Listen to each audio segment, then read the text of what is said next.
The hunt for Old English shipwrecks had led Darrell Miklos to the Bahamas. But as he roved the seabed inside a high-tech submersible, he laid eyes on something unexpected. Indeed, he's found a vast and unfathomable structure that did not appear to be natural or man-made. What the structure was, where it had come from and who, or what, had built it was a complete mystery. The Bermuda Triangle, or Devil's Triangle as it's also known, has a notorious reputation for weird happenings. The area in question covers a triangular stretch of ocean between the southern tip of Florida and the Caribbean islands of Bermuda and Puerto Rico. And it is, according to popular myth, a vortex of unexplained disasters. In fact, some 75 aircraft and vessels numbering in the hundreds have gone missing there, but nobody really knows why. There are theories, of course, and they stretch from the mundane to the outright bizarre. Some blame the disappearances on natural forces such as the Gulf Stream. Others posit otherworldly involvement.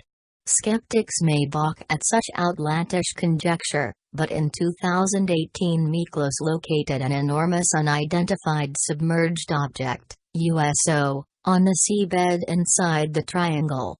Suddenly those alien theories might not be as far-fetched as they first looked. Miklos, a 55-year-old professional salvager, has spent decades roaming the oceans in search of sunken treasure. Indeed, nautical travel appears to be in his blood. At the age of 7, he snuck on board the boat jointly belonging to his uncle and father and joined them on a mission to salvage NASA booster rockets. Later, his father introduced him to Gordon Cooper, the famous astronaut, and the pair became good friends. Starting in 1997, Miklos and Cooper collaborated on a string of projects that took them all over the Americas. They explored and recovered shipwrecks in the Caribbean. They staged expeditions to ancient ruins in southern Mexico. And they built boats in the US, Canada and beyond. Then, in 2004, Cooper died at the age of 77. But before he died, he gifted a collection of rare treasure maps to Miklos. Cooper, who participated in the Mercury project, was the first American in space to be televised. And part of his work for NASA involved long-range espionage. Specifically, he was assigned the task of scanning the oceans for unusual magnetic readings which might indicate the presence of Soviet nuclear facilities. But Cooper then used that data to compile treasure maps. More than 4 decades later, the maps formed the basis for Cooper's Treasure, Miklos's Discovery Channel documentary series. In the first season, the maps led Miklos to what appeared to be an anchor belonging to Christopher Columbus. He subsequently located scores of shipwrecks with a value of millions of dollars. But it was during filming for the second season that Cooper's maps led Miklos to something very different indeed. I investigated some of Gordon's charts, Miklos told British newspaper The Daily Mail in August 2018. I realized that there was something else on there that he was referring to. Indeed, instead of labeling this particular anomaly as a shipwreck, Cooper had marked it with the ominous words unidentified ob. But it was not until Miklos got up close to the object that he realized quite how unusual it was. It's a formation unlike anything I've ever seen related to shipwreck material. It was too big for that, he told the Daily Mail. It was also something that was completely different from anything that I've seen that was made by nature. In fact, Miklos had stumbled on an enormous USO which resembled a steep wall cliff with 15 arms in 3 groups of 5. Each protrusion was the size of a gun on a battleship, he told the Daily Mail. I have years of experience at doing this, and we've identified multiple different types of shipwreck material. This doesn't match or look anything like that. The object was covered in a dense layer of coral, which was itself something of a mystery.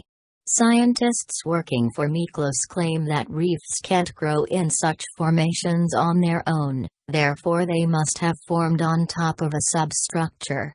They also claim that the coral might be thousands of years old, suggesting the structure beneath them cannot be man-made. But if that's the case, what could it be? Miklos wondered if Cooper secretly might have known what it was, or at least had an inkling. It made sense to me why it wasn't identified as a shipwreck on the chart. He had to mean it might be something from another world. Gordon believed in aliens. He believed that we had visitors from other planets. He also believed that a lot of these things landed in this particular part of the world. Indeed, Cooper claimed to have seen numerous UFOs during his career in the U.S. Air Force and was vocal in his belief in extraterrestrial phenomena. He claimed that the U.S. government was hiding critical information about UFOs, and he also believed that aliens had passed on technology to Earth governments via visiting beings from another world. Speaking to a United Nations panel in 1985, Cooper urged further research.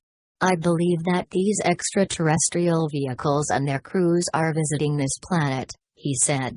"I feel that we need to have a top-level, coordinated program to scientifically collect and analyze data from all over the Earth concerning any type of encounter, and to determine how best to interface with these visitors in a friendly fashion." Of course, it is easy to dismiss Cooper's assertions as fanciful, but Miklos believes that he was sane.